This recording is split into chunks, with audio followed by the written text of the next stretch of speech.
और बुलेटिन का आगाज करेंगे राजस्थान में होने वाले rising Rajasthan global investment summit को लेकर। मुख्यमंत्री भजनलाल शर्मा नई दिल्ली में 2 दिवसीय इन्वेस्टर रोड शो और आउटरीच का आयोजन कर रहे हैं, जिसके तहत कॉरपोरेट कंपनियों को राजस्थान में निवेश करने के लिए आमंत्रित किया जा रहा है। देखिए खास रिपोर्ट।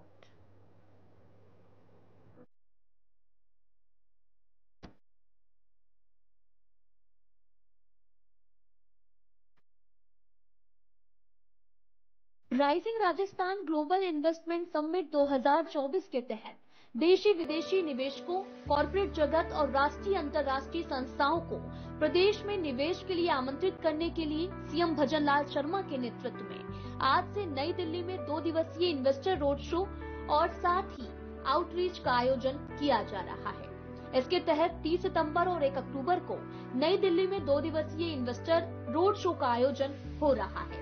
इस कार्यक्रम के जरिए देशी विदेशी निवेशकों और प्रमुख कॉर्पोरेट कंपनियों को राजस्थान में निवेश करने के लिए आमंत्रित किया जा रहा है। इस दौरान इन्वेस्टर मीट के साथ प्रदेश सरकार के प्रतिनिधि मंडल की चुनिंदा कंपनियों के चेयरमैन और सीईओ से मुलाकात भी हुई है।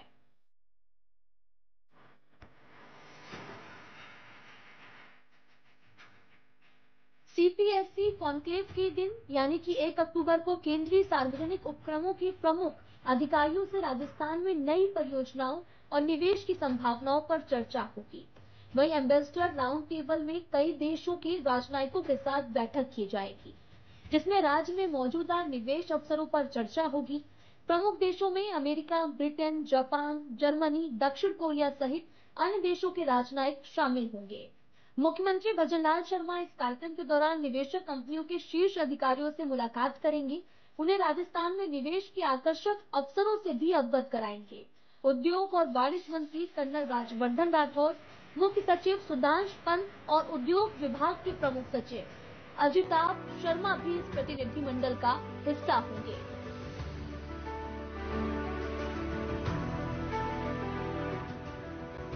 हिंदुस्तान पेट्रोलियम, एनटीपीसी, एनएचएआई और दिल्ली मेट्रो जैसी केंद्रीय सरकारी कंपनियों के साथ बातचीत की जा रही है, ताकि राज्य में अधिक से अधिक निवेश आकर्षित किया जा सके। इस कॉन्क्लेव के दौरान राज्य की कृषि, अक्षय ऊर्जा, शिक्षा, कौशल विकास, ऑटोमोबाइल और ईवी इंफ्रास्ट्रक्चर, माइनिंग और अन्य क्षेत्रों में निवेश के अवसरों पर जोर भी दिया जा रहा है। आपको बताते चलें कि rising Rajasthan global investment summit 2024 का आयोजन 9 से 11 दिसंबर को जयपुर में होगा, जिसका उद्देश्य राज्य में राष्ट्रीय और अंतर्राष्ट्रीय स्तर के निवेश को आकर्षित करना है। पिछले 1 महीने में मुंबई, दक्षिण कोरिया, जापान, यूएई और कतर जैसे अंतर्राष्ट्रीय केंद्रों में रोड शो आयोजित किए जा चुके हैं, जहां से 4.5 लाख करोड़ रुपए से अधिक के निवेश प्रस्ताव प्राप्त हुए हैं। वहीं इसको लेकर आज सीएम भजनलाल शर्मा देशी और विदेशी निवेशकों को राजस्थान में निवेश के लिए आमंत्रित कर रहे हैं, जिसमें जबरदस्त समर्थन मिलने का उनके उत्साह और उमंग की मैं तारीफ करता हूं। दोनों देशों ने अच्छा समर्थन हमें दिया है। सियोल में हमने पास्को इंटरनेशनल, एचजी कॉरपोरेशन और अन्य कई प्रमुख कंपनियों के साथ सार्थक चर्चा की है। साथ ही कोरियन स्टोन एसोसिएशन के साथ राजस्थान से स्टोन के निर्यात को बढ़ावा देने पर भी चर्चा हुई है। सैमसंग हेल्थ केयर ने एआई आधारित उपकरणों के माध्यम से हमारे राज्य के नागरिकों को अत्यंत आधुनिक स्वास्थ्य सेवाएं प्रदान करने में रुचि दिखाई है। साथ ही एलेक्स इंटरनेशनल और ओरियन कॉरपोरेशन जैसी बड़ी कंपनियों ने माइनिंग और मैन्युफैक्चर सेक्टर में भी निवेश करने में रुचि दिखाई है। जापान में भी हमारी इन्वेस्टर मीट बहुत सफल रही। टोक्यो और ओसाका में आयोजित बैठकों के दौरान अनेक प्रमुख जापानी कंपनियों से राजस्थान में निवेश पर विस्तृत चर्चा की गई है। डाइकिन और नीडेक जैसी कंपनियों के साथ हुई वार्ता ने राजस्थान में नई तकनीकी और उद्योग को लाने के हमारे प्रयास को सशक्त किया है। निमराना की सफलता से अब जापान में भी निमराना डे का आयोजन लग गया, जो हमारे देश के लिए गौरव की बात है। जापान में जिस दिन मैं गया 12 तारीख को निमराना डे का आयोजन भी वहां हुआ, तो निश्चित रूप से आपका डे वहां भी मन रहा है और वो अपने उद्योग को बढ़ावा देने के लिए, वहां से लोगों को जोड़ने के लिए काम कर रहे हैं। निश्चित रूप से बहुत ही खुशी की बात होती है। यह शुरुआती सफलताएं हम इस बात का एहसास कराती हैं कि हम एक सही दिशा में आगे बढ़ रहे हैं। इच्छुक निवेश राज निवेश पोर्टल के माध्यम से राज्य में निवेश के लिए आप आवेदन कर सकते हैं। हम कहने में नहीं, करने में यकीन रखते हैं। हाल ही में एक फिल्म निर्माता मेरे पास आए और सुबह मेरे पास वो लगभग 11-12 बजे मेरे पास पहुंचे और जयपुर में वर्षों से प्रतीक्षारत फिल्म सिटी की जरूरत को बताया। और वो कई बार कहते थे और हम भी बार पहले सुनते थे कि फिल्म सिटी आ रही है, फिल्म सिटी आ रही है। लेकिन वो कहता था कि साहब मैं आपके यहां 10 साल से आ रहा हूं। और वो ये कहते हुए मुझे और ज्यादा खुशी हुई। उन्होंने कहा कि मैं राजस्थान का हूं, मेरे पूर्वज राजस्थान से गए और मैं चाहता हूं कि राजस्थान के अंदर मैं फिल्म सिटी लगाने का काम करूं। तो मैंने कहा कि आप आइए राजस्थान में, आप लगाइए। मैंने मेरे अधिकारियों को तुरंत कहा कि आप मेरे पास वो ऑफिस में लगभग 1 बजे मेरे पास पहुंचे। उस दिन मेरी कैबिनेट भी थी। मैंने हमारे अधिकारियों को निर्देशित किया, कहा कि भाई इनको जमीन दिखाइए। मैं आपको कहना चाहता हूं 1 बजे वो जमीन देखने गए, 4 बजे मेरी कैबिनेट थी, 6 बजे वो लौट करके आए। जैसे ही मेरी कैबिनेट का मीटिंग पूरी हुई तो उन्होंने उसके बाद जमीन देख करके जमीन को सुनिश्चित कर दिया। ये सालों में नहीं, ये दिनों में नहीं, ये घंटों में उनका काम हुआ। ये मुझे बड़ी खुशी की बात है,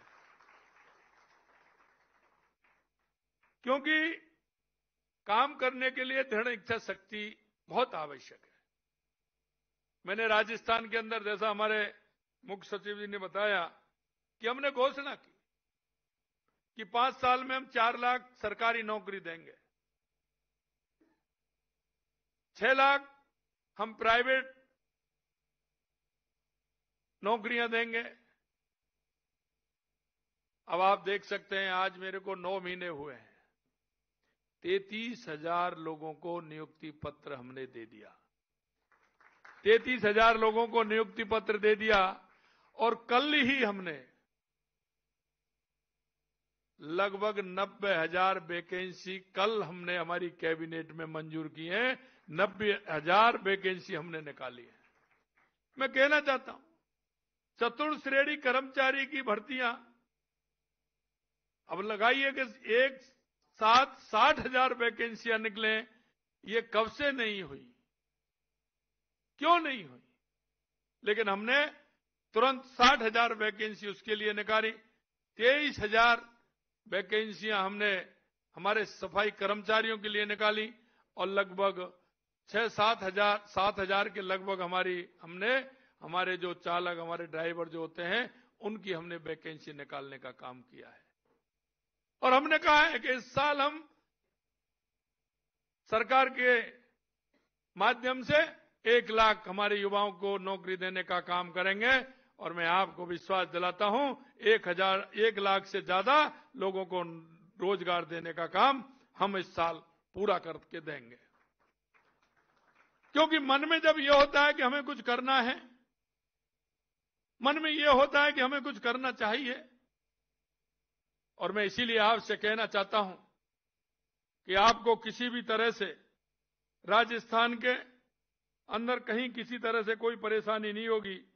इसी तरह हमारी सरकार ने विभिन्न राज्यों और देशों में आने वाले निवेशकों को सफलतापूर्वक धरातल पर उतारने के लिए आईएएस अधिकारियों को विशेष तौर पर नियुक्त किया है, जो निवेश को आकृत करने में और इसे धरातल पर उतारने में सुनिश्चित करने में काम करेंगे। ऐसा करने वाला राजस्थान शायद पहला देश होगा। पहला प्रदेश होगा हमारा, देश के अंदर पहला प्रदेश है जो हमारे अभी कह रहे थे कि आप एक अधिकारी को लगाइए। हमने, हमारी ऐसी 25 कंट्री हैं जिसमें हमने एक एक IAS अधिकारी को लगाया है। हमने हमारे सभी राज्यों में एक एक अधिकारी को लगाया है और हमने विभाग अनुसार भी हमने एक एक अधिकारी को लगाया है। और ये नहीं वो अधिकारी का ट्रांसफर हो जाए, ट्रांसफर हो जाएगा लेकिन वहां से उसका ट्रांसफर होने वाला नहीं है। जिसको जो कंट्री दी है वो कंट्री उसको पूर्ण रूप से वो देखेगा और उसको जिसको प्रदेश दिया है वो प्रदेश देखेगा और जिसको विभाग दिया है वो किसी विभाग में हो लेकिन उसी विभाग को परमानेंट देखेगा, जिससे उसको पूरी जानकारियां मिलती रहें और उस जानकारी के माध्यम से वो अपना काम करता रहे। वो वहां ट्रांसफर हो सकता है राज्य में, लेकिन इसमें ट्रांसफर नहीं होगा, ये भी हमने उनके लिए किया है। आज का राजस्थान उद्योग के लिए उभरता केंद्र बन रहा है।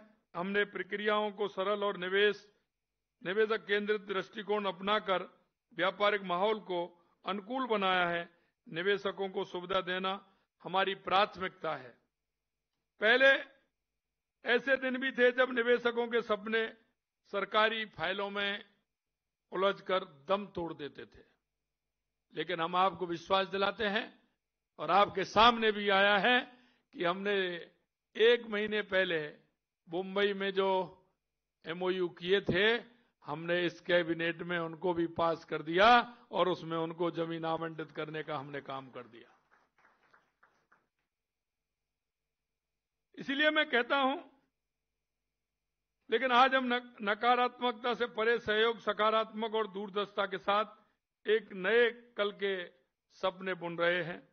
हमारी सरकार ने साहसिक कदम उठाकर नए अवसर पैदा किए। हमें गर्व है कि हम हमारे देश के यशस्वी प्रधानमंत्री नरेंद्र मोदी जी की दूरदृष्टि, नेतृत्व एवं बहुआयामी दृष्टिकोण के साथ हम आगे बढ़ रहे हैं। राज्य और केंद्र सरकार के बेहतर तालमेल के साथ व्यापक दिशा में हम काम कर रहे हैं। हम एक जिला एक उत्पादन नीति लागू करने जा रहे हैं, 1 डिस्ट्रिक्ट 1 प्रोडक्ट, क्योंकि राजस्थान में अपार संभावना है। राजस्थान के आप एक एक जिले को देखेंगे, उसकी पहचान अलग है। अगर मैं एक एक जिले की बात कहूं तो आपको खान में, पीन में, वहां का, अगर आप हमारे जैसलमेर कह रहे हैं, जैसलमेर हमारा सोलर का ही नहीं है, धीरे धीरे हमारा खरजूर का भी बड़ा उत्पादन का केंद्र हमारा जैसलमेर बन रहा है। बाड़मेर बालोतरा हमारा अनार के लिए आगे आ रहा है। गंगानगर, हनुमानगढ़ आपने देखा होगा किन्नू के लिए आगे आ रहा है। अगर आप देखेंगे हमारा डूंगरपुर बांसवाड़ा, वो सीताफल में बहुत आगे बढ़ रहा है। सीताफल में ही नहीं, वहां का जो हमारा जंगल है, वहां के जो फूल हैं, उन फूलों से गुलाब बन रहा है और ये गुलाब किसी तरह से उसमें एलर्जी पैदा करती है, लेकिन वो गुलाब फूलों का ऐसा होता है और हमने उनसे कहा है कि जितना फूलों से वो गुलाल बनाएंगे, वो गुलाल को हमारी सरकार पूरी तरह से उनको खरीदेगी, क्योंकि वो आदिवासी क्षेत्र है। वो मेहनत करके वहां के महिलाएं, वहां के युवा लेकर के आते हैं। हम क्यों ना हम उस गुलाल को पूरी तरह से खरीद करके हम उसका मार्केटिंग भी करें और आगे देश में भी भेजें और आगे दूसरी कंट्रियों में भी उसको भेजें। तो इसके लिए भी हम काम कर रहे हैं। मैं आपसे कहना चाहता हूं, हम इस 1 डिस्ट्रिक्ट 1 प्रोडक्ट के माध्यम से भी हमारा कई जगह अलग अलग पहचान, अलग अलग हमारा काम है, उसको भी हम आगे बढ़ाने का काम करेंगे, जिससे हमारा राजस्थान समृद्ध हो। प्रदेश में नए निवेश को प्रोत्साहन देने के लिए सामाजिक आर्थिक विकास को बढ़ावा देने, साथ साथ रोजगार के अधिक से अधिक अवसरों को सृजन करने के उद्देश्य से हाल ही में हमने कैबिनेट की बैठक में राजस्थान निवेश प्रोत्साहन 2024 जैसा बताया, रिप्स 2024 को मंजूरी प्रदान की है। रिप्स 2024 में MSME सेक्टर से लेकर के नए उभरते हुए क्षेत्रों में निवेश को आकर्षित करने के लिए जरूरी प्रावधान किए गए हैं। साथ ही ग्रीन ग्रोथ निर्यात संवर्धन और क्षमता विकास जैसी प्रदेश के प्राथमिकताओं को भी ध्यान में रखा गया है। हमारी सरकार ने अगले 5 वर्षों में राजस्थान की अर्थव्यवस्था को 180 बिलियन डॉलर से बढ़ाकर 350 बिलियन डॉलर करने का लक्ष्य रखा है, जो साहसिक और संभव है। ये काम ऐसा है कि इसको हम सभी अगर इसमें लगेंगे तो निश्चित रूप से जो हमने सोचा है वो होकर के ही रहेगा। मुंबई में हुए निवेश शिखर सम्मेलन में जैसा मैंने बताया 4.5 लाख करोड़ रुपए से अधिक के समझौते पर हस्ताक्षर किए हैं। उनमें अक्षय ऊर्जा, cement, auto components, battery storage जैसे क्षेत्र में शामिल हैं। इनमें राजस्थान में लगभग 7 लाख रोजगार के अवसर सृजित होंगे। हमने जापान, दक्षिण कोरिया, यूएई, कतर जैसी वैश्विक साझेदारियों के साथ सक्रिय रूप से निवेश को बढ़ावा दिया गया है। यही नहीं, जापान की एक कंपनी हमारे पास, उससे मिलना हुआ। पहले वो जयपुर भी आए, फिर मैं जापान हम गए तो जापान भी मिले। उन प्रमुख जापानी कंपनियों ने राजस्थान में निवेश करने के साथ साथ 15,000 युवाओं को रोजगार देने की भी प्रतिबद्धता उन्होंने जताई।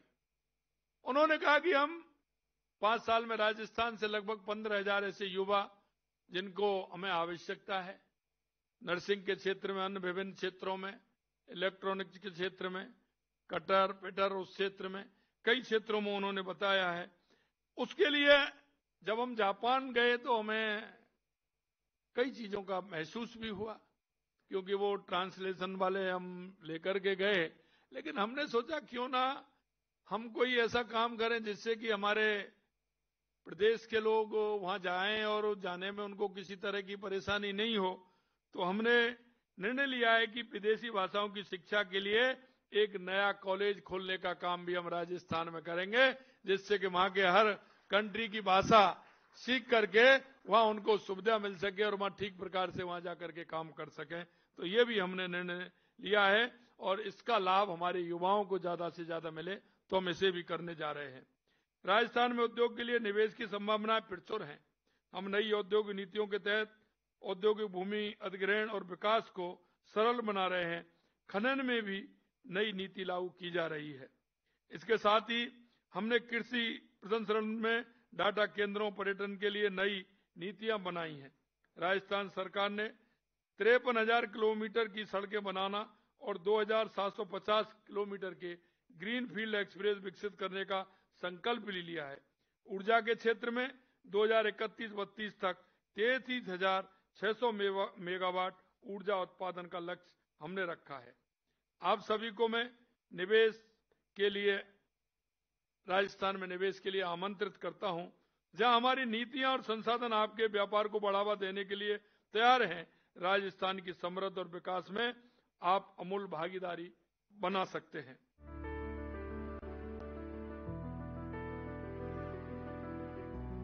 राजस्थान में कृषि, अक्षय ऊर्जा, ईवी इंफ्रास्ट्रक्चर और साथ ही पर्यटन, माइनिंग और आईटी जैसे क्षेत्रों में निवेशकों के लिए व्यापक संभावनाएं मौजूद हैं। इस समिट के जरिए राज्य सरकार इन क्षेत्रों में विकास की गति बढ़ाने और निवेशकों को सुविधा प्रदान करने का लक्ष्य रखती है। ब्यूरो रिपोर्ट, साधना प्लस न्यूज।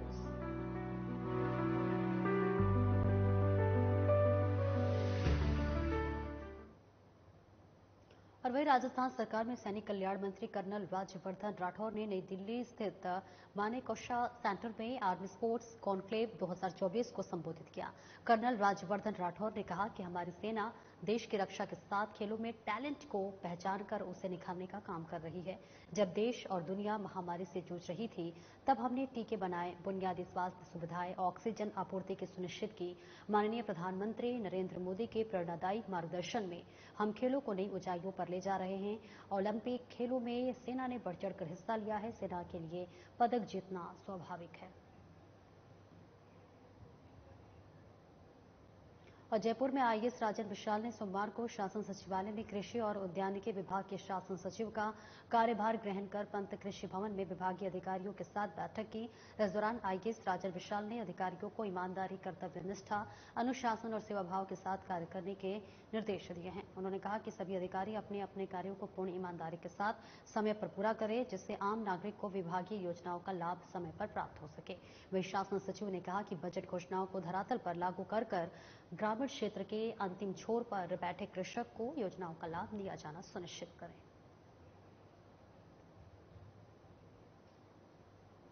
और वहीं टोंक सर्किट हाउस में बीजेपी की ओर से सदस्यता अभियान की समीक्षा बैठक का आयोजन किया गया। बैठक में भीलवाड़ा सांसद और प्रदेश महामंत्री दामोदर अग्रवाल पहुंचे। इस दौरान मीडिया से बात करते हुए सांसद ने कहा कि कांग्रेस के पिछले 5 साल के कार्यकाल में राजस्थान अपराधियों के शरण स्थली बन गया है और इसलिए यहां पर गुंडों और माफियाओं ने अपना प्रभुत्व कायम कर लिया है। और इसी के साथ उन्होंने कई मुद्दों को लेकर पूर्व सरकार पर निशाना साधा।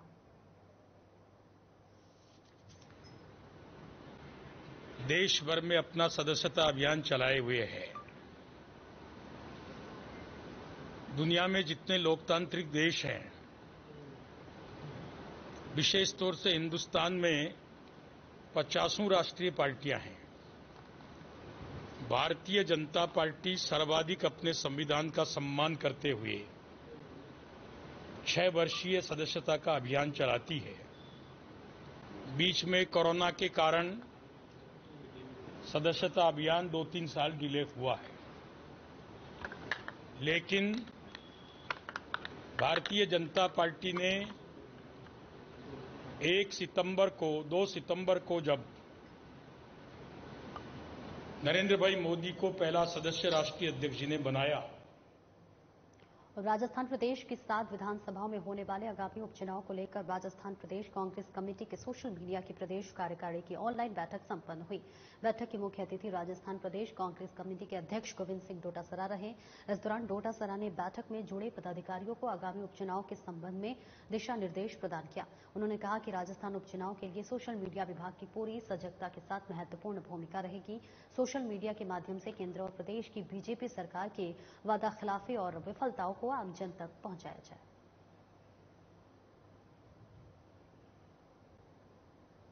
और पाली जिले के सोजत के पास खोखरा गांव में गणेश विसर्जन के दौरान नाड़ी में डूबने से काल कवलित मृतक मुकेश बंजारा, छलाराम बंजारा और जय किशन सरगरा की माताओं और साहसिक निर्भरता का परिचय देने वाले तैराक सोहनलाल बंजारा और उनके बेटे दिनेश बंजारा को आर्थिक सहायता के चेक सुपुर्द किए गए। तीनों मृतकों की माताएं चेक लेते समय रोने लगी और जिस पर सोजत विधायक शोभा चौहान ने उनको ढांढस बंधाया। वहीं चेक वितरण के मौके पर रोशनी फाउंडेशन के ओम नारायण पराशर, उनके अनेक समाजसेवी और गणमान्य लोग मौजूद रहे।